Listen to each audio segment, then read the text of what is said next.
itaranto, buri wese afite impano Imana yamuhaye kugira ngo ayikoreshe muri uyu murimo.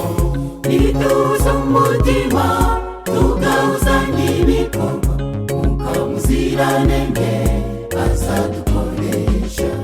Yesu yagiye mu ijuru kandi azagaruka, yajyanye umuganura imbere ya Data.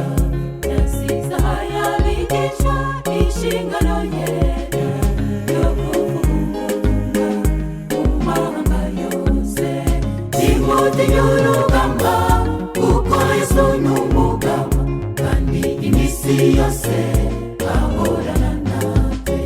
Ntabwo tuzi umunsi nyawo Yesu azaza, icyo tuzi cyo ni uko ukomeye. Umucunguzi ntabwo yadutaye, ntabwo abeshya ahubwo ni uwo kwizerwa. Azahuza ibikorwa byacu byose, uko byanditswe n'abamarayika badasohoka. Nubwo tutazi umunsi nyawo Yesu azaza, icyo tuzi cyo ni uko azagaruka.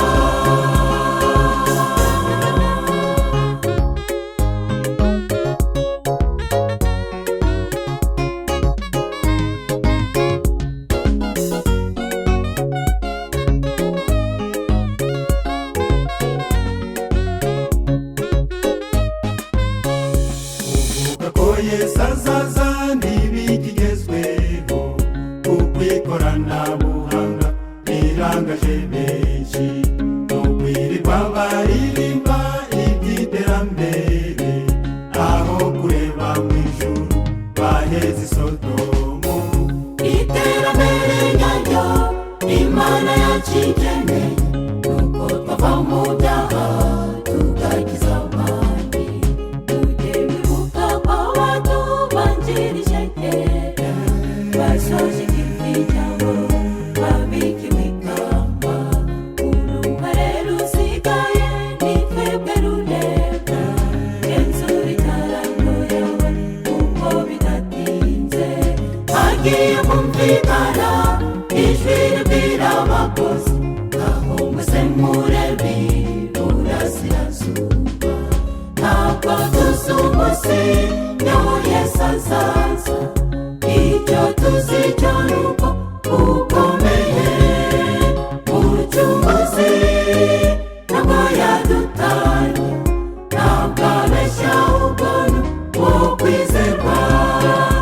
Azahuza ibikorwa byacu byose, kuko byanditswe n'abamarayika badasohoka.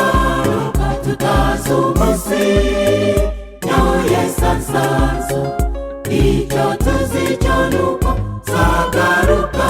Nubwo tutazi umunsi nyawo Yesu azaza, icyo tuzi cyo ni uko ukomeye. Umucunguzi ntabwo yadutaye, ntabwo abeshya ahubwo ni uwo kwizerwa.